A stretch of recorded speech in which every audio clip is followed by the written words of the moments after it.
네, 오늘은 이제 지난 시간에 이어서 일반 계시 두 번째 시간으로 일반 계시에 대해서 생각해보는 시간을 갖도록 하겠습니다.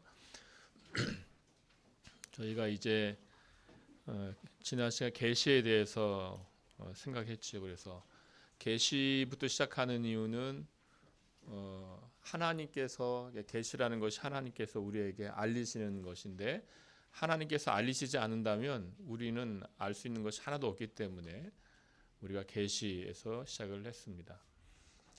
그리고 계시의 그 기원과 내용과 목적이 뭐냐, 계시가 어디서부터 오는 거냐, 하나님이 주시는 것이다.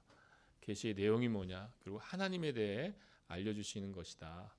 계시의 목적이 무엇이냐, 그리고 하나님을 위한 것이다. 이렇게 해서 우리가 계시부터 시작하는 그 이유가 하나님께서 우리에게 알리셔야 하기 때문이요.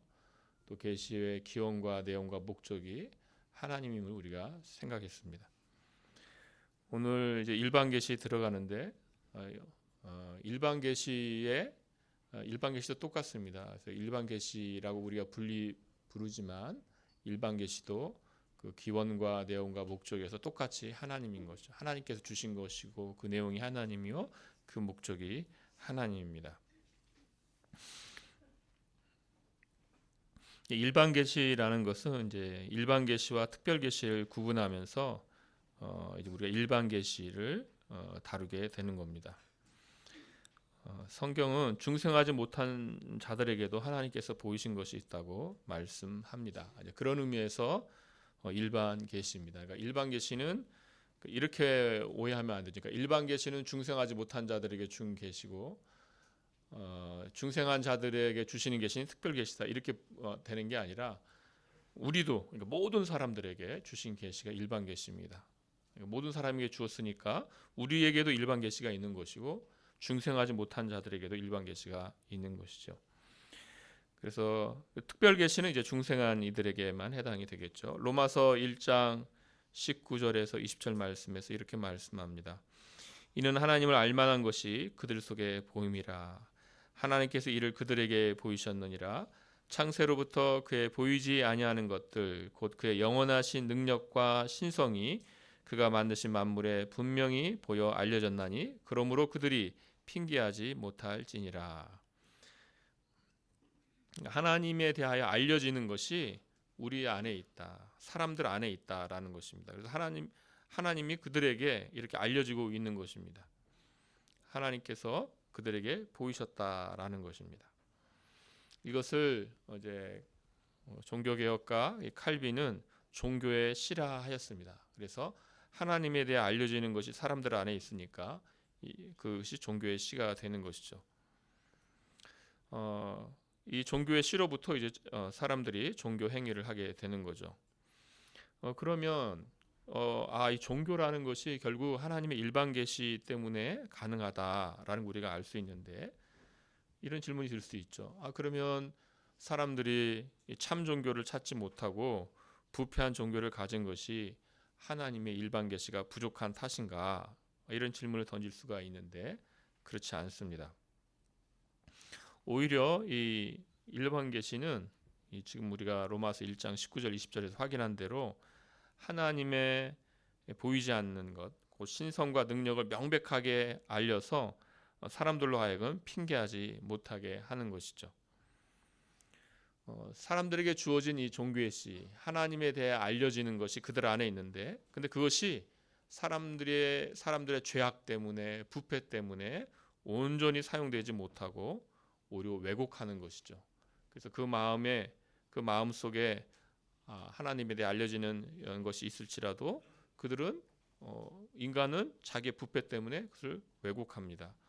로마서에서 썩어지지 않을 하나님의 영광을 썩어질 것으로 만들었다 이렇게 하는 거죠.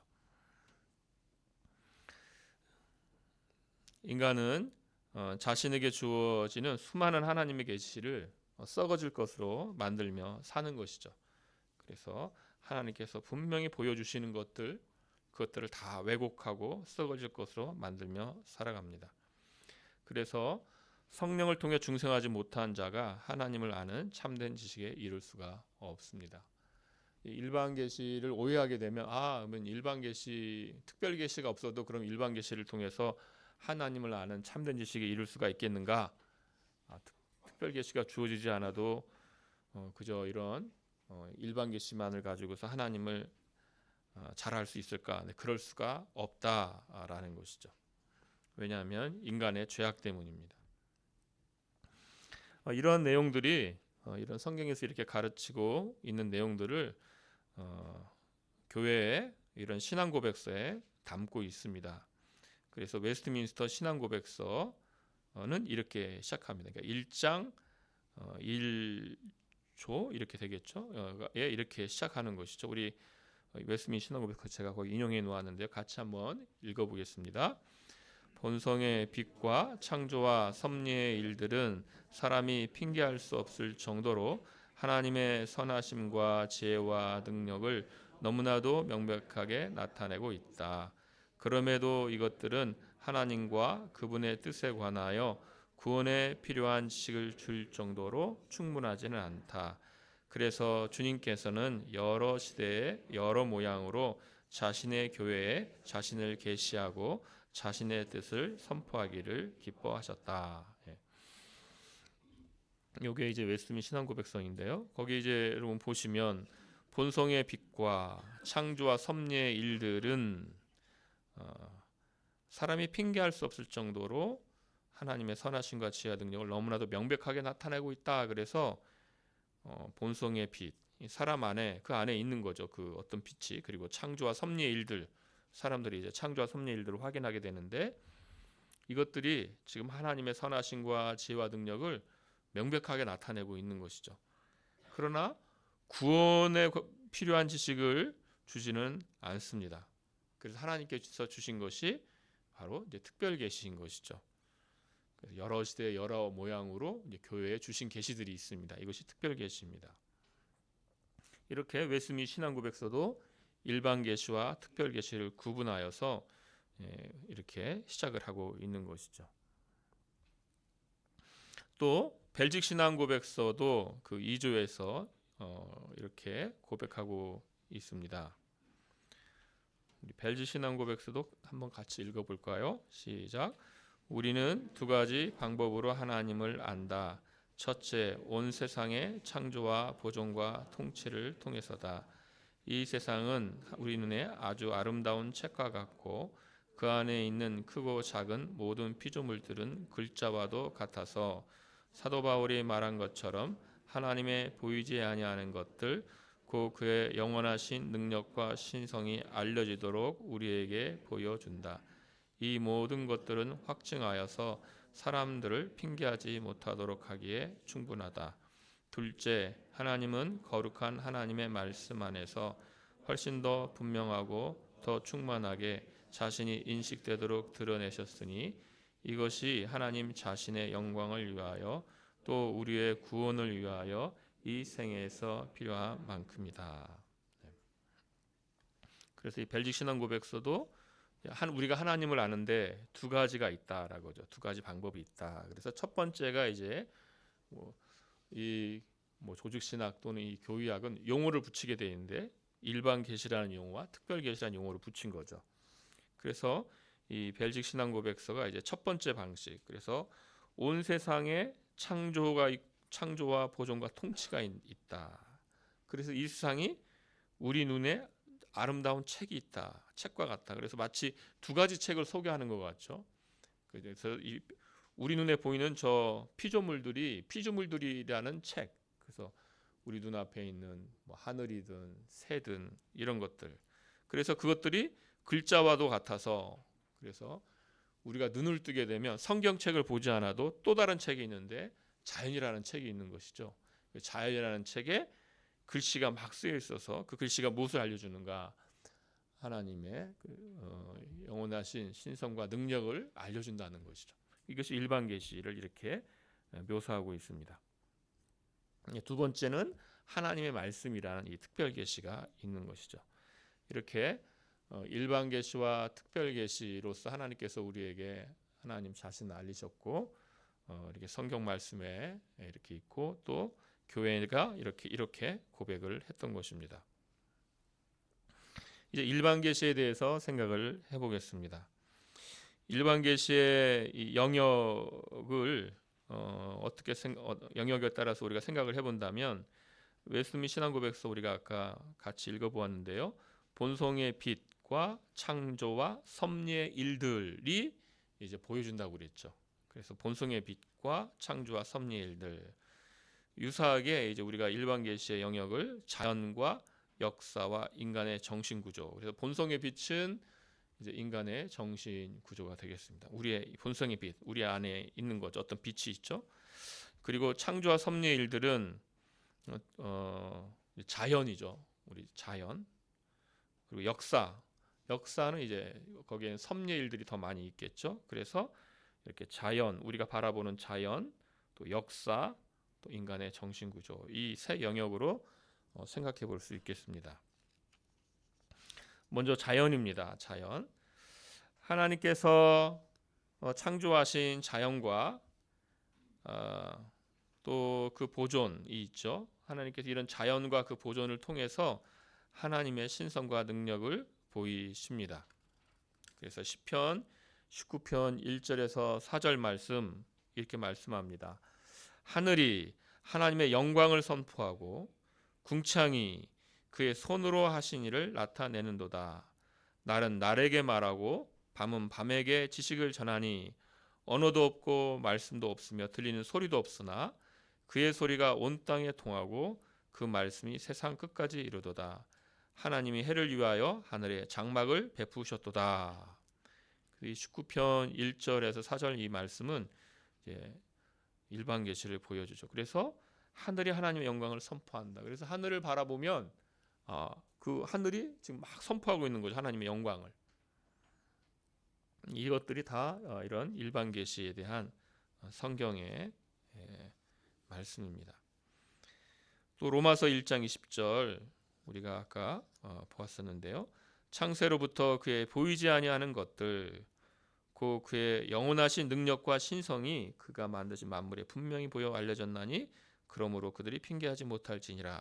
그래서 창세로부터 그의 보이지 않은 것들 곧 그의 영원하신 능력과 신성이 그가 만드신 만물에 분명히 보여 알려졌다라는 것이죠. 그래서 만물에 알려지고 있는 것이죠.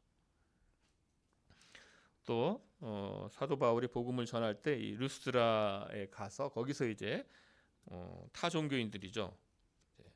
그래서 그들에게 이제 복음을 전할 때 그들에게 그들의 그 종교에 근거하지 않고 그러니까 그 다른 부패한 종교를 가진 것이 하나님께서 일반 계시를 주셨고 그 일반 계시를 그들의 죄악으로 부패시켜서 갖고 있는 것이죠. 그래서 타 종교에 근거하여서 일반 계시를 말할 수는 없죠. 타 종교에 근거해서 하나님을 말할 수 없습니다.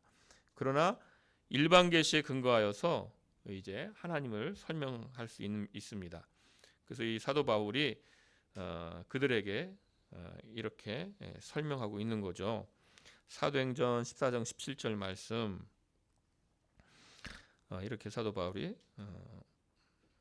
증언하고 있습니다. 제가 인용해 놓았는데 우리 같이 한번 읽어봅니다. 시작.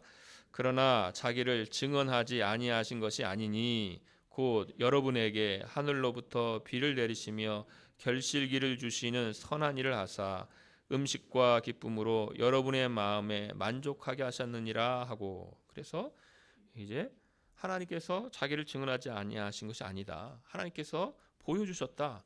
하늘로부터 비를 내리시지 않느냐. 결실을 주시지 않느냐. 음식과 기쁨으로 여러분의 마음에 만족을 주시지 않느냐. 이렇게 하나님의 일반 은총과 그 일반 계시로서 이제 하나님을 증언하고 있습니다. 이처럼 자연이 하나님에 의해 창조되고 섭리에 의하여 보존되는 일이 하나님의 신성과 능력을 증언하고 있는 것이죠. 사람들이 다 모른 체하고 지나치고 있지만 그러나 우리는 그렇게 늘 하나님의 신성과 능력을 늘 마주하고 있는 것입니다. 우주 자연 만물의 질서와 그 질서가 있을 뿐만이 아니라 어딘가를 지향하고 있는 거죠. 만물이 또 아름다움이 있습니다. 이런 것을 볼 때 하나님의 존재와 능력을 인정하게 되는 겁니다. 그래서 우리가 이제 만물을 바라볼 때 어떤 생각을 갖습니까? 아, 이 세상이 이게 다다 이런 생각이 아니죠. 이게 전부 다다 이게 아니라 그럼 이 세상이 전부 다가 아니라 세상을 만드신 분, 세상을 다스리는 분, 그 너머가 있구나라고 생각을 해야 되겠죠. 또 이 세상을 바라보면서 마치 세상이 이 세상 자체의 존재의 근거인 것처럼 그렇게 우리가 생각을 할 수 없는 겁니다. 이제 자연 앞에 선 사람은, 그러니까 모든 사람은 자연 앞에 설 수밖에 없죠. 모든 사람은 나무를 바라보고 풀을 바라보고 막 정말 이 공기를 호흡하고 하늘을 바라보고 살 수밖에 없습니다. 그러면 그 자연 앞에 섰다는 그 자체가 무엇이냐 하면 바로 자연에게서 기원한 이 창조 앞에 선 것이고 자연을 다스리는 하나님 앞에 선 것입니다. 그러니까 지금 자연 앞에서 살아가고 있다는 것은 하나님의 일반 계시, 즉 일반 계시를 계시하고 계시는 하나님 앞에 선 것이죠. 그리하여서 인간은 자신에게 명령하신 하나님 앞에 서서 아주 근원적인 질문을 듣고 있는 것입니다. 그래서 이제 바빙크는 이렇게 말합니다. 내 눈앞에 보이는, 그러니까 자연 앞에 서면 사람은 어떤 질문이 있느냐, 이런 질문이 있는 것이에요. 내 눈앞에 보이는 자연이 전부이다 나는 믿음을 택할 것인가, 아니면 그 너머에 창조하시고 섭리하시는 하나님이 계시다는 믿음을 택할 것인가. 모든 인류 앞에 자연이 묻고 있는 것입니다. 그래서 사실은 믿음인 거죠. 믿음. 그러니까 자연이 말하고 있고, 이게 전부 다야.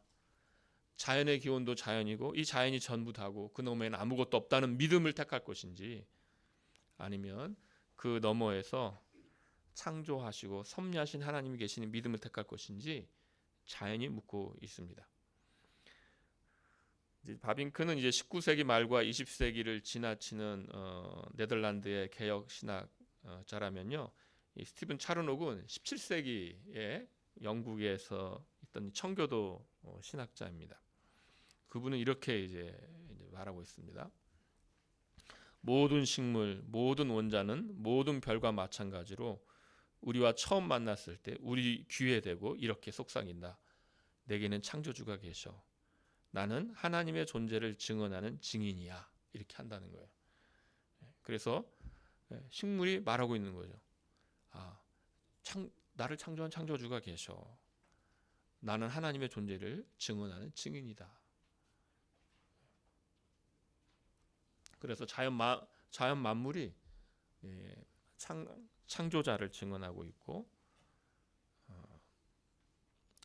그 사람들에게 묻고 있는 것이죠. 창조주를 믿을 것이냐 안 믿을 것이냐 묻고 있는 것입니다. 이런 일반 계시가 주어져 있기 때문에 우리가 이렇게 하나님을 믿든지 안 믿든지 자기도 모르게 너무나 엄청난 자연의 그 광경을 보게 되면 자기도 모르게 감탄이 나오는 거죠. 조물주가 대단하시다. 이런 말들을 하잖아요. 이것들이 다 바로 자연을 통한 일반 계시의 흔적이 되겠습니다. 자, 이렇게 자연에 대해서 생각해 봤고요. 또 역사를 통한 일반 계시를 우리가 생각해 볼 수 있습니다. 이 섭리는 자연에만 있지 않고 인간의 역사를 포함합니다. 하나님께서 모든 족속을 한 혈통으로 만드시고 또 그들이 죄악되었을 때 심판하셨고 또 흩으시고, 이것도 인류 역사에 드러나는 것이죠. 백성들의 연대와 거주의 경계를 정하신 것입니다. 그래서 이 역사, 인류의 역사인데 작게는 한 개인의 역사일 수도 있는 거죠. 한 인간의 인생 자체, 인생사라는 역사가 있을 것이고, 또 크게는 정말 큰 하나의 인류의 역사, 그러나 또 한 나라의 역사가 있습니다. 그 나라에 흥망성쇠가 있습니다. 근데 그것들을 보면서 어떤 걸 생각합니까? 바로 하나님께서 선하심을 보여주시기도 하시고 진노를 보여주시기도 합니다. 그래서 이 인생 역사를 통하여서 하나님을 만나는 그런 일들이 종종 있는 것이죠. 또 하나님께서 한 나라가 부패할 때 그 나라를 그 부패로 심판하십니다. 그래서 사람들이 아는 것이죠. 어떤 이 인과응보를 생각하는 거죠. 그래서 사람들이 어떻게 말합니까? 착한 일을 하면 복 받고 나쁜 일을 하면 벌 받는다. 이런 의식들을 갖게 됩니다.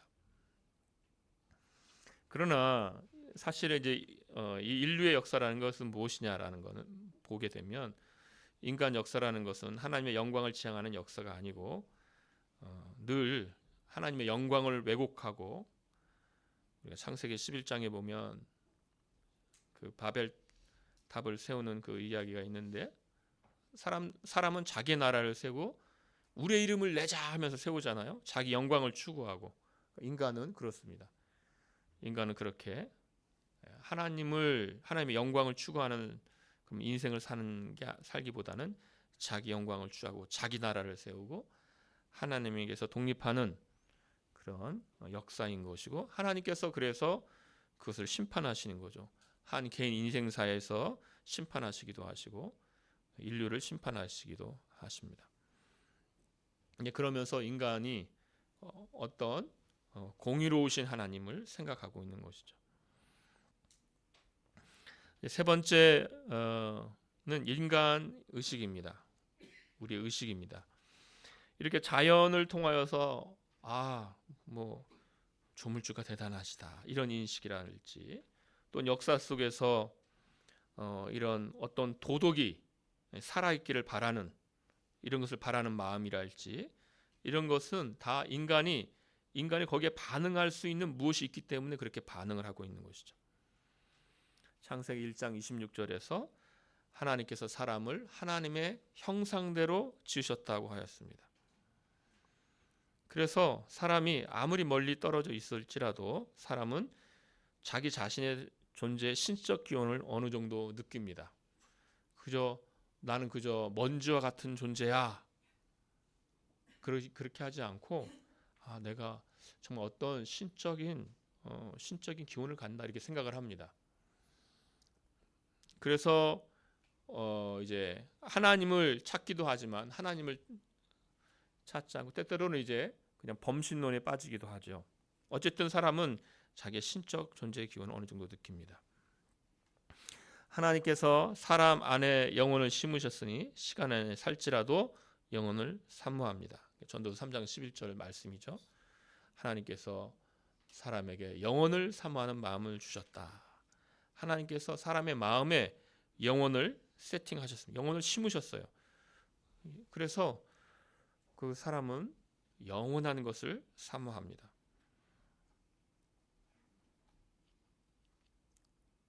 이처럼 하나님은 사람 바깥에서 자신을 계시하시고 그 사람 안에서도 자신을 계시하십니다. 그러니까 우리 밖에서도 지금 하나님의 이 영원하신 능력과 신성이 우리 밖에서 계속 있죠.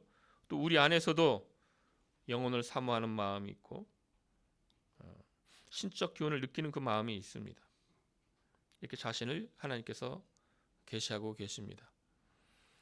미추에 대한 감각이 있어 반응하듯이 아름다움에 대해 우리가 아름답다, 예쁘다 반응하죠.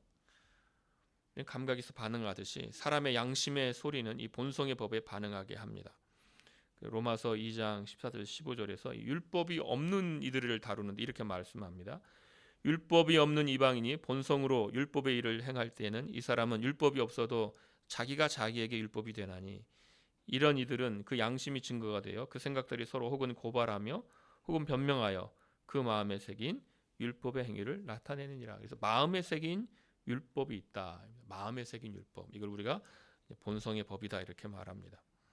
그래서 사람들 안에는 이런 다양한 자기 안에 이런 일반 계시가 있습니다. 그것을 어긋날 때 양심이 이제 상처를 입게 되는 것이죠. 이 외에도 이제 여러 가지 것들 우리가 생각해 볼 수 있는데 이 헤르만 바빙크 아까 말씀드렸던 이 네덜란드 개혁신학자가 두 가지를 또 생각하고 있습니다. 인간은 신성에 대한 감각이 있다. 두 가지가 있다. 이렇게 생각을 해요. 첫 번째가 무엇이냐면 절대 의존감이다. 그러니까 우리가 생각하기 전에 우리가 의지하기 전에 우리는 존재합니다. 그러니까 우리가 생각하기 전에 우리 자아를 우리가 생각했고 의식했기 때문에 우리가 존재하니까 그러지 않죠. 우리 정말 베이비들, 아기들 보면 아기들이 뭐 자기를 의식합니까? 그냥 그냥 배고프면 울고 불편하면 울고 그러는 거죠. 정말 의존적 존재이죠. 존재가 있는 거죠. 무슨 의식이 있거나 자의식이 있기 전에 인간은 존재하는 겁니다. 그 존재 자체는 인간의 존재는 뭡니까? 인간의 존재는 결국 그 시작부터 의존적이죠. 의존적입니다. 그래서 이 의존감을 느낍니다. 나는 의존적 존재구나라는 걸 인정할 수밖에 없습니다. 인간은 의존적 존재입니다. 그럼 우리가 누구를 의존하느냐? 우리가 최종적으로는 궁극적으로 하나님을 의존하고 있는 것인데 이 두 번째로 우리가 의존하는 대상에 대해 불명확하지 않다라는 겁니다. 운명에 대한 어떤 맹목적인 힘에 대한 지각이 아니라 완전히 의로우시며 지혜로우시며 선하고 고귀한 능력에 대한 지각이다. 영원한 능력에 대한 지각이요 하나님의 절대적 속성에 대한 지각이다. 왜냐하면 아까 우리가 로마서 2장 14절 15절에서 본 것처럼 우리 안에 새겨진 본성의 법이 있기 때문입니다. 그래서 특별 계시가 없는 곳에서도 사람들이 살아가는 곳은 다 무엇이 있습니까? 이 본성의 법이 바깥으로 드러나서 다 어떤 법이 있죠. 도둑질하면 안 된다, 살인하면 안 된다, 이런 법들. 지금도 그런지 모르지만 우리 고조선 8조법 하도 이론이 바뀌니까 저는 이제 고조선 8조법이 있다 배웠는데 그런 거 아주 옛날에도 그런 것들이 있었다는 거죠. 이런 것들이 있었다는 거죠. 이런 것들이 다 무엇인가? 이런 것들을 가지고 우리가 이제 의로우신 하나님이 계시다, 지혜로우신 하나님이 계시다, 선하신 하나님이 계시다. 이런 의존의 대상을 생각하게 된다는 것입니다. 이러한 의존감은 절망으로 인도하지 않고 겸손히 하나님에 대한 신앙을 갖고 신성을 섬기고 존귀히 여기라고 권한다. 그래서 이것들을 인정하게 되면, 이런 의존감을 인정하게 된다면 정말 겸손해야 되는 거죠. 하나님 어디 계십니까? 구도자가 되어야 마땅한 거죠. 하나님 어디 계십니까? 이런 질문을 던져야 마땅한 거죠. 자, 이런 것들이 이제 일반 계시입니다. 우리가 자연과 역사와 인간 의식에 있는 그런 일반 계시를 생각해 보았고요. 마지막으로 일반 계시의 가치와 한계에 대해서 생각하겠습니다. 그리스도인은 특별 계시인 하나님의 말씀에 비추어 일반 계시를 이해하게 됩니다. 그러니까 중생하지 못한 이들에게도 일반 계시가 있고 중생한 이들에게도 일반 계시가 동일하게 주어져 있는 거죠. 근데 중생하지 못한 이들은 이 일반 계시로 주어진 이 계시를 통해서 참된 지식에 이를 수가 없습니다. 왜곡시키는 거죠. 그러니까 하나님을, 특별 계시 하나님을 만났을 때만이 일반 계시를 참되게 이해하게 됩니다. 따라서 성경을 따라서 자연과 역사와 인간에 나타난 하나님의 역사하심을 확인하고 해석하게 되는 것이죠. 그래서 이 중생한 자들만이 일반 계시를 온전히 이해할 수 있습니다. 그러나 또 그리스도인들에게 이 일반 계시는 모든 비독교인들과 만날 수 있는 확고한 발판이 됩니다. 그러니까 왜냐하면 바로 저들에게도 하나님께서는 계시하고 계시기 때문입니다. 그들이 그들의 죄성 때문에 왜곡하고 있을지라도 하나님께서 지금 말씀하시고 계시기 때문에, 계시하시고 계시기 때문에 그들에게 우리가 복음을 전할 수 있는 것이죠. 그리스도인들은 그리스도 안에서 자연과 하늘을 묶을 수 있다. 그래서 예수님을 믿는다는 것이 일반 계시를 뿌리치는 게 버리는 것이 아닙니다.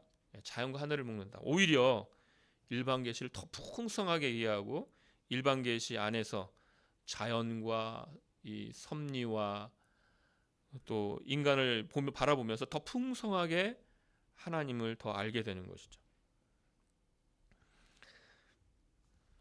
하나님께서 특별 계시 가운데에서 자신을 은혜로운 구원의 하나님으로 알리십니다.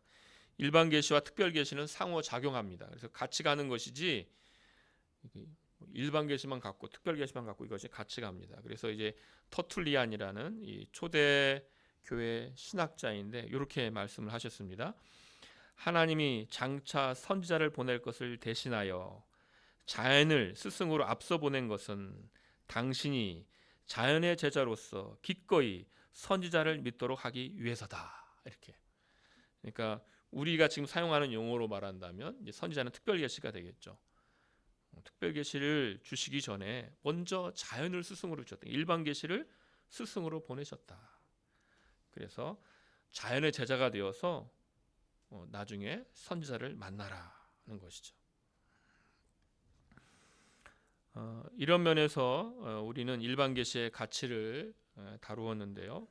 앞서 언급한 것처럼 일반 계시가 갖는 근본적인 한계를 잊으면 안 됩니다. 그래서 옛날에 어떤 분들은 지금도 그런데 특별 계시 없이 마치 일반 계시로 하나님에 대한 온전한 지식을 가질 수 있는 것처럼 그렇게 말씀하시는 분들이 있는데 그건 잘못된 것입니다. 성경은 그렇게 말씀하지 않습니다.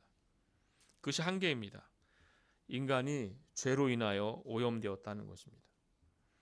그래서 일반 계시로 주어진 내용을 온전히 이해하지 못합니다. 이 죄 때문에 특별 계시가 없으면 썩어지지 않는 하나님의 영광을 썩어질 것으로 만들 뿐이죠. 일반 계시의 이 가치와 한계는 전도자들에게 중요한 메시지를 줍니다. 그러니까 우리가 복음을 전하는 이들에게 중요한 메시지를 줍니다. 무엇입니까? 우리가 마주하는 이들, 그러니까 중생하지 못한 이들이 눈앞의 것, 곧 이 세상의 것에 치우쳐 그것이 전부인 줄 아는 삶을 살고 있으나 근본적으로는 최고선, 곧 영원한 가치와 안식, 하나님이죠. 이것을 찾고 있기 때문입니다. 그러니까 저 사람은 그냥 저렇게 자기만 알고 살아가고 있는데 내가 복음을 전해봐야 무슨 소용이 있겠나 그런 생각을 가질 필요가 없습니다. 왜냐하면 지금 일반 계시를 통해서 하나님께서 계속 보내시는 거죠. 터툴리안이 말한 대로 계속해서 자연을 앞서 보내셔서 그가 복음을 믿도록 하십니다. 복을 만나기를 원하십니다. 그래서 저 사람은 이 세상이 전부인 줄 알고 살고 있는데 내가 복음을 전해봐야 무슨 소용이 있겠나 그런 생각을 가질 필요가 없습니다. 왜냐하면 그 안에서 자기도 모르게 찾고 있어요. 최고선이신 하나님을, 영원한 가치를, 영원한 안식을 찾고 있습니다. 그래서 우리가 일반 계시를 생각하면서 우리가 복음을 전할 수 있습니다. 저들이 생수에 근원되는 하나님을 버렸습니다. 그리고 예레미야 2장 13절이 나오는 두 가지 악인 거죠. 생수에 근원되는 하나님을 버렸다. 그러나 그것으로 멈추지 않습니다. 생수에 근원되는 하나님을 버리면 그걸 멈추지 않고 뭘 합니까? 스스로 자기 웅덩이를 팝니다. 그러니까 생수에 근원되는 하나님은 버리고 가만히 있는 것이 아니라 그들은 왜냐하면 영원히 심겨져 있기 때문에 뭔가 있는 것 같은데 영원한 어떤 것이 있는 것 같은데 하면서 뭔가 웅덩이를 팝니다. 그것은 물을 가두지 못할 웅덩이지만 스스로 웅덩이를 팝니다. 이것은 쓸모없는 행위죠. 그런다 이런 쓸모없는 행위, 자기 스스로 자기의 웅덩이를 파는 이 쓸모없는 행위는 무엇을 말합니까? 지금은 망가졌지만 이 사람이 원래 하나님의 형상으로 지음받은 존재구나라는 걸 말해주는 거죠. 그래서 우리가 사람들을 볼 때 그 사람 스스로가 망가져 있지만 원래 하나님의 형상이요, 그 스스로가 그것을 어느 정도 지금 본성의 법이든지 양심이든지 그 안에서 지금 심겨져 있는 영혼이든지 이런 걸 통하여 그 스스로가 그것들을 드러내고 있다는 것입니다. 우리는 그것을 바라보고 복음을 전하는 것이죠. 이렇게 우리가 두 번째 시간으로 일반 계시, 그래서 일반 계시가 있고 특별 계시가 있다. 일반 계시 영역들, 자연과 역사와 인간 의식에 대해 생각해봤고, 또 이것이 갖는 일반 계시 가치 한계가 무엇인지, 우리에게 주는 의미가 무엇인지들을 생각해 보았습니다. 기도하겠습니다. 지금도 살아계시며 역사하시는 하나님 아버지, 주여, 우리는 늘 부패하여서 온전히 알지 못하고 왜곡하는 자들이나 주여 우리를 긍휼히 여겨 주셔서 참된 지식을 알려주시려고 우리에게 성령을 주시고 역사하여 주셔서 이제 아버지 하나님 주님을 온전히 아는 자요 온전히 찾는 자 되게 하여 주시오니 감사드리옵나이다. 아버지 하나님, 이렇게 인류를 주님께서 긍휼히 여겨 주셔서 이제 보존하여 주시고 그들이 악할지라도 해를 주시고 비를 내리시고 주여 그들에게 영원한 가치가 있음을 인정하게 하시고 본성의 법을 주셔서 그들이 완전히 타락한 자로 사는 것이 아니라 어느 정도 법의 그 유익을 맛보며 살게 하시오니 또한 감사합니다. 아버지 하나님, 이제 주여 우리가 이 복음을 전할 때, 바로 이 복음을 전할 때 그들이 찾는 영원한 가치, 최고선이신 하나님을 만날 수 있도록 주께서 긍휼을 보여 주시옵소서. 아버지 하나님, 우리가 이것들을 알 때 더욱더 확실한 믿음 가운데 주님과 동행하는 자들 또한 되게 하여 주시옵소서. 아버지 하나님, 우리가 마주하는 그 일반 계시들을 풍성히 오히려 드러내는 자 되게 하시고 그 안에서 하나님을 더 깊이 알며 더 찬송하는 자 되게 하소서. 감사하오며 예수님의 이름으로 기도하옵나이다. 아멘.